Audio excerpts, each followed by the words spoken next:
A nerdy son, neglected by his wealthy parents throughout his life, was denied even the most basic necessities.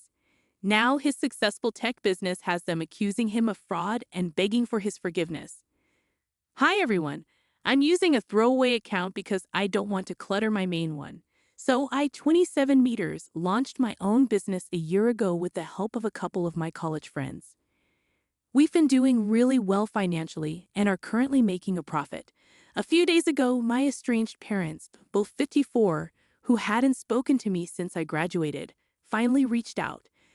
They asked if they could join as partners in my business because they wanted to invest in it. But I declined their offer.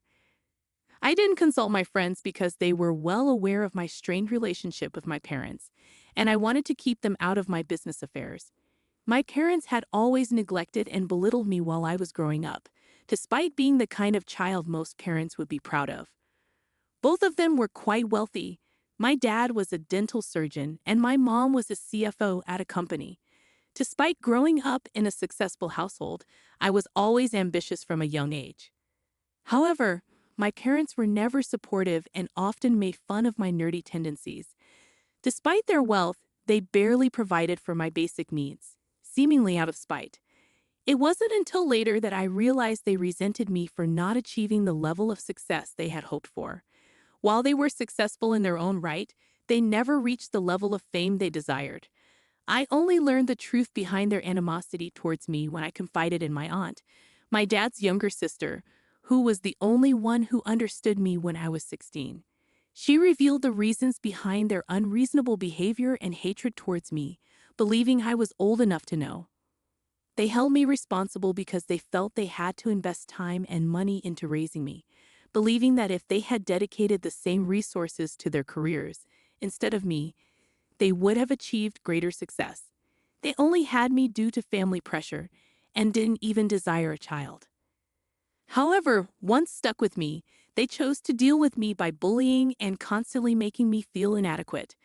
I'd say I missed out on a lot during my childhood because although they provided for everything financially, they offered no support. Whether it was small things like homework or bigger issues like schoolyard fights, they offered no assistance. If I ever asked for anything beyond absolute necessities, they would either dismiss me or, worse, ridicule me. They'd mock my appearance, especially because I was thin and had a nerdy look.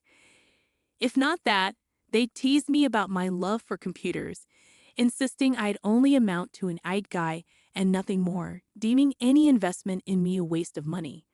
I experienced severe emotional neglect, and these insults were what I grew accustomed to hearing while growing up. At the time, I didn't realize it was wrong. Instead, I believed there was something inherently flawed about me, causing my parents to not love me like other parents love their children. It was messed up, but it felt normal to me. During my teenage years, I started pushing back a bit, but my dad quickly shut it down and threatened to kick me out if I didn't comply. So I turned to confiding in my aunt, who repeatedly offered to intervene, but I was too afraid of the potential consequences. I knew my aunt couldn't take me in, and I didn't want to burden anyone else, so I endured the hardships at my parents' house. Whenever things got tough, I sought solace in talking to my aunt. However, once I learned the truth behind my parents' behavior, I decided to cut ties with them after college since they didn't want me. They had sent me to public school, which, forgive me for sounding conceited, I believed was a waste of my potential anyway. That should have been a clear sign that they didn't care about my education or me in general, but I still held on to some expectations from them. However, those expectations shattered when they informed me that once high school ended and I turned 18, I wouldn't have a place in their home unless I made something of myself. Furthermore, they declared they wouldn't pay for my college tuition either. I couldn't take it anymore and confronted them, insisting they couldn't do this to me because I knew I had a promising future. Being a straight student all my life, I believed I was on the path to success. But they remained firm, dismissing my potential and saying I shouldn't have such high expectations. They even went as far as to belittle me, suggesting that the highest position I could aspire to would be a lowly IT guy fixing computers for beginners in corporate offices, despite what my teachers and friends had led me to believe about my abilities. To be honest, it was a pretty absurd statement because even those supposedly lowly aid professionals are highly skilled and deserving of respect in their own right. Unfortunately, my ignorant and narrow-minded parents couldn't grasp that concept. I tried to reason with them, hoping to convince them to cover my tuition costs. I figured I could worry about accommodation later. However, they remained stubborn, so a few weeks before my 18th birthday, I left home and sought refuge at my aunt's house. While my aunt continued to advocate on my behalf with my parents, her efforts proved futile. Eventually, we decided that I would attend whichever college offered the highest percentage of tuition coverage through scholarships. Fortunately, I was accepted into a college with an 80% scholarship, and it boasted a respectable computer science program, which satisfied me. My aunt, who worked in sales and didn't earn as much as my parents, generously agreed to cover the remaining expenses. Despite her middle-class status, her support was invaluable, especially considering my reduced tuition fees as a scholarship recipient. I only returned home if it was absolutely necessary. Otherwise, I preferred to stay in my dorm, especially since my aunt often traveled for work. That was my plan for navigating college, and my life improved significantly once I left my parents' house. Without the constant worry and anxiety, I felt much happier and found it easier to make friends. It was through these friendships that I met my current friends and business partners. Together, we decided to establish our own egg firm, and things have been going relatively well since then. I didn't think my parents would take any interest in my life, considering they had shown little interest during my school years. However, when they learned that I was graduating college as valedictorian, they decided to attend the ceremony. Unfortunately, they couldn't enter because I hadn't purchased tickets for them, nor had I invited them, as we were not on speaking terms. After the ceremony ended, I was taken aback to find my parents standing with my aunt, who seemed just as irritated as I was, likely having dealt with them after the graduation. Although I had plans to go out drinking with my friends, I ended up spending the next 2 hours in my parents' hotel room, engaged in heated arguments and disputes. They were upset about not being invited to the graduation, whereas my aunt had been, and they demanded an explanation. It struck me as ironic because, well, they hadn't let me live with them, kicked me out at 18, refused to pay for my tuition despite being able to afford it, and subjected me to emotional mistreatment throughout my childhood and into adulthood. Frankly, I didn't feel they deserved an explanation, but I didn't want them causing a scene outside my college campus. So I reluctantly accompanied them to the hotel. However, before losing my temper completely, I made it clear that I never wanted to see them again and warned them that if they tried to contact me, I would take legal action to keep them away. With that, I left the hotel to meet my friends. I made it clear to my friends that I wouldn't let my parents ruin what should have been a joyous day for me. After that confrontation, I cut off communication with them completely. Later, my aunt informed me that they were disappointed and angry. They even discussed the idea of disinheriting me, but I wasn't fazed because I never expected to receive anything from them anyway. That was the end of our interaction, and it's been almost 7 years since we last spoke. Then, out of the blue, a couple of days ago, they called me. They had asked my aunt for my phone number, and she gave it to them, thinking they wanted to apologize. However, they didn't apologize for anything and instead went straight to proposing a business venture. They saw investing in me as profitable now compared to years ago. Naturally, I declined their offer, hung up, and blocked them.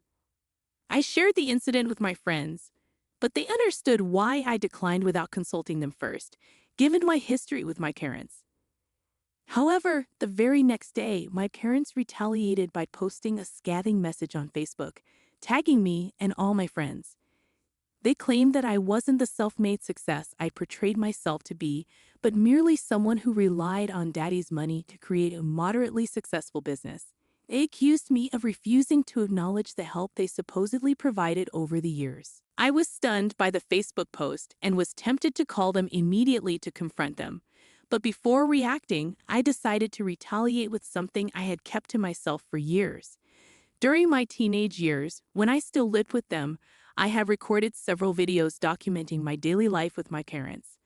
I did this just in case I ever needed evidence to prove in court or elsewhere that they were terrible parents. However, I never shared these videos because I wanted nothing to do with them.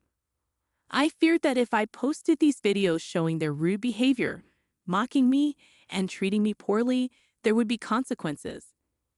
At the time, I didn't want any drama, so I let it go. However, their Facebook post changed everything. Feeling compelled to respond, I finally decided to share those videos. Perhaps I was in the wrong here. Using my public profile on Instagram, I wrote a lengthy caption explaining my history with my parents and uploaded the videos to call them out. Once that was done, I contacted my lawyer to update her on the situation. However, she was already one step ahead and began the paperwork to file a defamation lawsuit against my parents for their actions.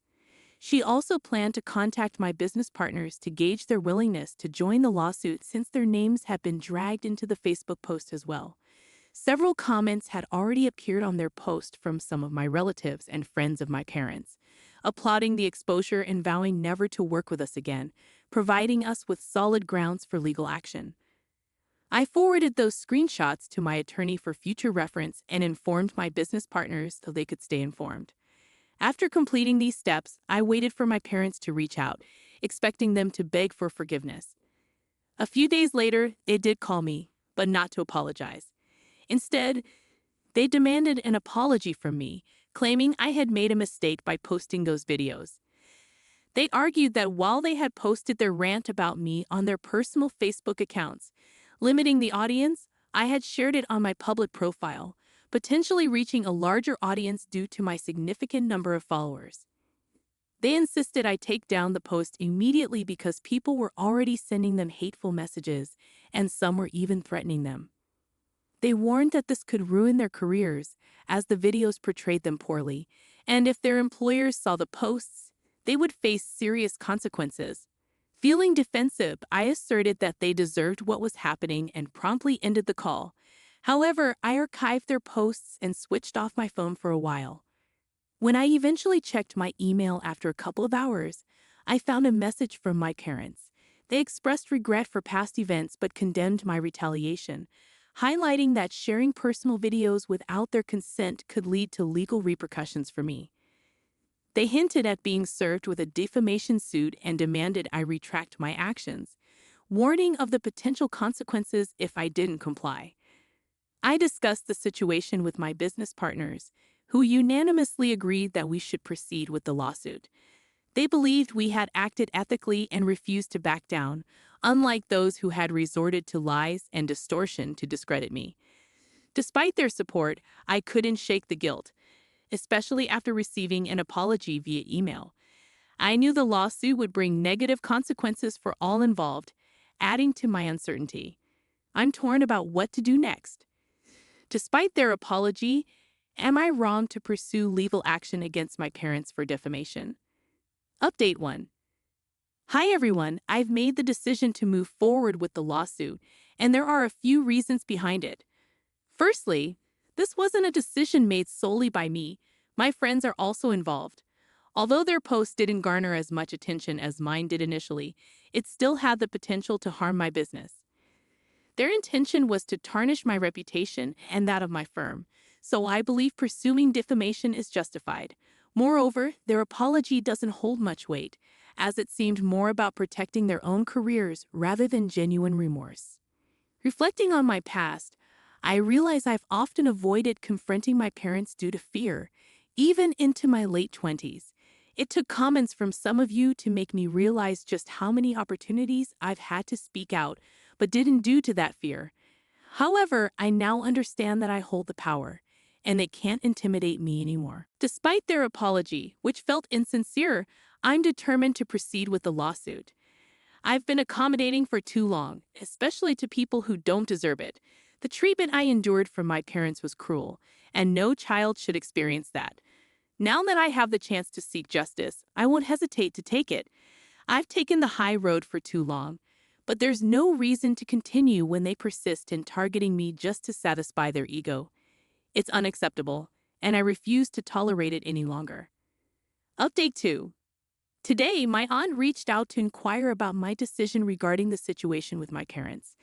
I informed her that we were proceeding with the lawsuit, which seemed to satisfy her. She expressed pride in my decision and offered an apology for not doing more when I was younger. I reassured her, acknowledging the challenges she faced at the time and appreciating the support she did provide when it truly mattered. Despite my family's admiration for my parents, I recognized that revealing their true nature would likely not be believed, and my aunt's intervention might have led to undesirable outcomes. While she's not flawless, her efforts on my behalf mean the world to me. As for my parents, I haven't communicated with them since their email, and it seems they're waiting for me to withdraw the lawsuit. However, it's been 4 days, and we've decided to pursue mediation first before considering court proceedings. Our goal is to reach an out-of-court settlement, given my parents' financial resources and culpability in this matter. Despite their attempts to paint me as the villain and jeopardize my business, I've remained steadfast in my resolve. Their desperate attempts to equate our actions only serve to highlight their deceit, whereas I merely sought to reveal the truth. Once mediation is concluded, I'm tempted to re-release the videos, as their true selves deserve to be exposed to the world. Update 3. Today, the court finalized the mediator for our negotiations, and we were promptly informed. Shortly after my parents called me, I had temporarily unblocked them for this conversation to inquire about when I planned to withdraw the lawsuit, as they felt things were spiraling out of control. I made it clear that withdrawal wasn't an option, which sent them into a frenzy. The call descended into chaos, with their angry voices barely coherent amid the shouting. Eventually, I ended the call to escape the tumult. However, they immediately called back, and this time it was my father who took the lead. He accused me of provoking him and insisted that my actions wouldn't intimidate him. I stood my ground and delivered my own barrage of truths, expressing all the pent-up frustration and resentment I had harbored for so long. While the exchange was harsh, it was cathartic, and I feel a sense of relief after finally vocalizing my feelings to them. After ending the call, I refused to entertain further arguments and promptly hung up. However, they persisted in their attempts to sway me. They contacted my aunt, fabricating a narrative that I was suing them for baseless reasons, which couldn't have been further from the truth. Their manipulation tactics have lost their effectiveness over time, especially with my aunt, who wasn't easily swayed. Unmoved by their pleas, she echoed my stance, offering sympathy but making it clear that their behavior was unacceptable. Threatening to involve the authorities if they continued to harass her, she effectively shut down their attempts. Following this exchange, there was a temporary respite from their barrage until the evening. It seems my parents had resorted to a desperate strategy, contacting every family member to garner support. Consequently, I received a flood of identical messages from various relatives, all echoing my parents' false narrative. It was painfully obvious that my parents had orchestrated this campaign, hoping to pressure me into relenting. Their concerted efforts to salvage the situation only served to highlight their desperation now that they realized the gravity of their predicament. Update 4. The proceedings have commenced, and we're currently on a lunch break. I'm jotting this down while riding the subway. Despite my parents' aggressive demeanor, it's evident that they're on the losing end. If they want to avoid court, they'll need to acquiesce to our terms. I'm fortunate to have such supportive friends and business partners who stood by me throughout this ordeal. Their unwavering support means the world to me. Just moments ago, one of my friends offered a listening ear, recognizing the emotional toll this situation has taken on me. Despite the challenges posed by my parents, I'm grateful for the blessings in my life, including loving friends and an aunt who cares deeply for me.